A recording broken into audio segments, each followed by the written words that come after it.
जो है आप लोगों को मैं बताना चाहता हूँ, जो वर्तमान में जो सरकार है, वर्तमान सरकार जो है, आप देखेंगे 24 जिला में, तमाम झारखंड 24 जिला में पुलिस प्रशासन के साथ बिना लॉ एंड ऑर्डर का जेएमएम कार्यकर्ता द्वारा लाठीचार्ज किया जाता है। तो सबसे पहले हम माननीय मुख्यमंत्री से आग्रह करते हैं कि प्रशासनिक व्यवस्था को हटा करके जितने भी जेएमएम कार्यकर्ता हैं उनको पुलिस में सरकार से अनुरोध है कि आप सभी केस को खारिज कीजिए।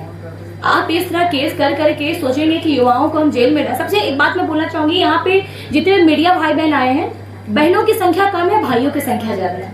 और पता है, हम कहते हैं ना कि पुरुष प्रधान देश में रहते हैं, और जब भाई के बिना घर भी अधूरा है, एक पति के बिना पत्नी का भी जीवन कुछ नहीं है, तो एक लड़का का जिंदगी किस तरह से रौंदने का काम करती है ना, वो मैं बताती हूँ। जितने भी जगह केस हुए हैं उसमें सबसे बड़ा लूफॉल जो मिलता है लड़कों का, वो क्या मिलती है प्रशासन को? अरे छेड़खानी का आरोप लगाओ ना जी। झारखंड में युवाओं का आंदोलन लगभग 26 दिनों तक चला। जयपाल सिंह मुंडा स्टेडियम में छात्र आंदोलन पर बैठे, आमरण अनशन पर बैठे। ऐसे में सरकार के द्वारा आश्वासन के बाद छात्रों ने अपने आंदोलन को स्थगित किया था, लेकिन जैसे ही सरकार के द्वारा 22 परीक्षाएं रद्द हुई थी और जो नियुक्ति पाए हुए अभ्यर्थी थे वो हाईकोर्ट का रुख किया और उनकी नियुक्ति पर स्टे लग गया, यानी कि जो सरकार के फैसले थे उस पर स्टे लगा, तो अब उनकी नियुक्ति जो है फिर से एक तरह से बहाल हो गई है।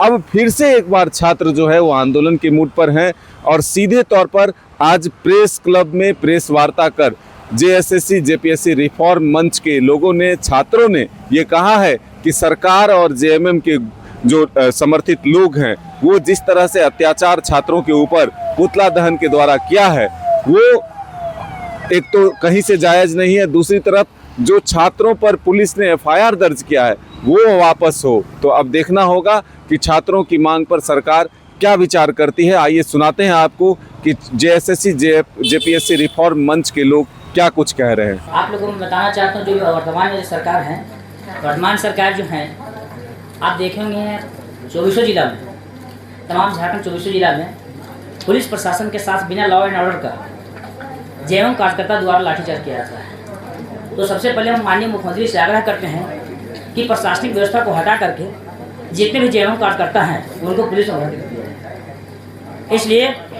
कि उनके द्वारा बर्बरता से मारा जा रहा है छात्रों को।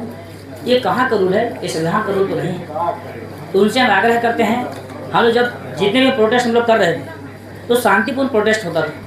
आज 26 दिन में रहे जयपाल सिंह मुंडा स्टेडियम में, तो हमारे द्वारा शांतिपूर्ण हुआ, किसी का मैंने एक पत्ता तक नहीं हिला। तो आपसे रिक्वेस्ट है, उनसे रिक्वेस्ट है, जो हमारे छात्रों का मांग है रद्द रिफॉर्म सीबीआई जांच, उस पर बात किया जाए, उस पर चर्चा किया जाए और सीबीआई जांच होना चाहिए। क्योंकि जितने भी पेपर लीक हो, आप देखें होंगे वर्तमान में भी सीआईडी जो पकड़ रही है, पहले बोलते सीआईडी बोल रहे थे कि पेपर लीक नहीं हुआ, क्लीन चिट दिया गया है। तो क्लीन चिट आज क्यों पकड़ा रहा है? वही जो क्लीन चिट दिया गया और उन्हीं के द्वारा पता चल रहा है कि पेपर लीक हुआ, पेपर माफिया, परीक्षा माफिया में पकड़ा जा रहा है। तो आखिर कारण कहाँ है? सत्य है। तो सत्य को जांच हो और जांच सीबीआई से हो, ना कि सीआईडी से। तो मैं बात बोलना चाहूंगी कि जितने भी छात्रों पे जो केस किए गए हैं, सरकार से अनुरोध है कि आप सभी केस को खारिज कीजिए।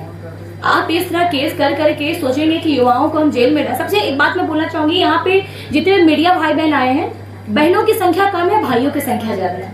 और पता है, हम कहते हैं ना कि पुरुष प्रधान देश में रहते हैं, और जब भाई के बिना घर भी अधूरा है, एक पति के बिना पत्नी का भी जीवन कुछ नहीं है, तो एक लड़का का जिंदगी किस तरह से रौंदने का काम करती है ना, वो मैं बताती हूँ। जितने भी जगह केस हुए हैं उसमें सबसे बड़ा लूफॉल जो मिलता है लड़कों का, वो क्या मिलती है प्रशासन को? अरे छेड़खानी का आरोप लगाओ ना जी। जो जिस लड़की को जानता तक नहीं, इसमें झूठे रेप के एलिगेशंस, छेड़खानी के एलिगेशंस लगा दिए जाते हैं, और फिर वो लड़का क्या करता है? दिन भर, साल 2 साल कोर्ट कचहरी दौड़ते रहता है। तो मैं ये कहना चाहती हूँ, अंकिता वर्मा जैसी प्यारी बहन को रक्षाबंधन आ रहा है, आप खाली अपने भाई के कलाई में राखी बांधिएगा, अब बाकी लोग में जो एफआईआर करके रखी है छेड़खानी वाला, वो जेल का चक्की पिसवाने के लिए रखी हैं। भाई बहन के रिश्तों को क्या कर रही हैं?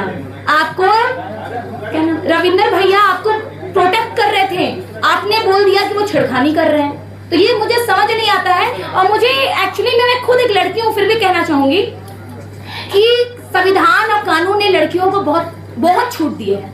ये कुछ कुछ लड़कियां क्या करती हैं, कानून का गलत इस्तेमाल करके भोले भाले लड़कों पे झूठे अफवाह करके उसकी जिंदगी बर्बाद करने का प्रयास करती है। तो मैं इसलिए ये बात कहना उचित समझी, क्योंकि मैं देख रही हूँ कि झूठे एलिगेशंस लगा दे रहे हैं। रेप के एलिगेशन किसी पे झूठे लग भी जाएंगे तो उनकी जिंदगी तो बर्बाद है ना भैया, बताइए है कि नहीं? आप लोग खुद लड़के हैं। तो यही मैं वो हर भाइयों की तरफ से कहना चाहूंगी कि जो जितने भी लोग भाइयों पे झूठे एलिगेशंस लगाते हैं, सरकार इसमें निष्पक्ष जांच करे और वैसे लोगों को, चाहे वो लड़की ही क्यों ना हो, उसको भी सजा देने का काम करे। क्योंकि आप किसी को ऐसे फंसा नहीं सकती, कोई आपका दुपट्टा नहीं छीना, किसी ने आपके साथ छेड़खानी नहीं की, लेकिन आप जानते हैं कि अगर लड़की पे तो रेप के एलिगेशंस लगेंगे नहीं, तो हमारा लूप हॉल मिलता है ST/SC, हमारा लूप हॉल मिलेगा दंगा कराने आ गई। लेकिन लड़का का सबसे बड़ा लूप हॉल है कि वो छेड़छाड़ कर रहा था। तो मैं इसलिए लड़कों की तरफ से आवाज बन रही हूँ कि सभी भाइयों की तरफ से, सभी चाहे मीडिया रहे कोई भी रहे, कि आप जो झूठे केस करते हैं किसी को फंसाने के लिए, इसमें भी सरकार संज्ञान ले और ऐसी फालतू लड़कियों को, ऐसी जो चेहरे पे नकाब लगा के लड़कियां आ रही हैं, जो खुद को लड़कियां दिखाती हैं लेकिन लड़कियां की भावनाओं को समझती नहीं है, वो लोगों पे संज्ञान लेने का काम करें, वो लोगों को सजा दें, ये हम मांग करते हैं। जी धन्यवाद। के माध्यम से सरकार को हम संदेश देना चाहते हैं, हम सभी छात्रों, कि अभी 26 सालों में जो हमारा राज्य 8 परीक्षा आयोजित करवाए सिविल सेवा का, आप देखेंगे उत्तराखंड जाएंगे तो वहाँ 25 परीक्षाएं अभी तक संपन्न कराई गई है।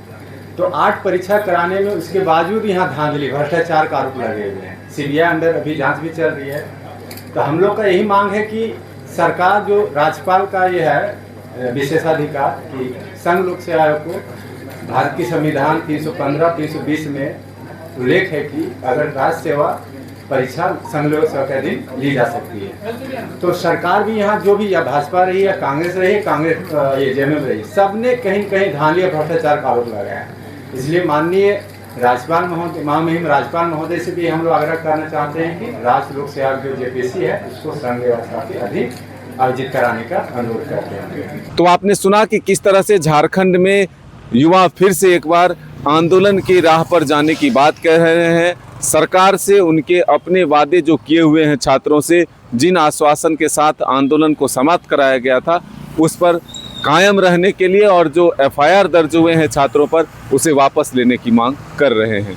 अपने सहयोगी नौशाद के साथ मदन सिंह, डाई आर्ट्स न्यूज़ रांची।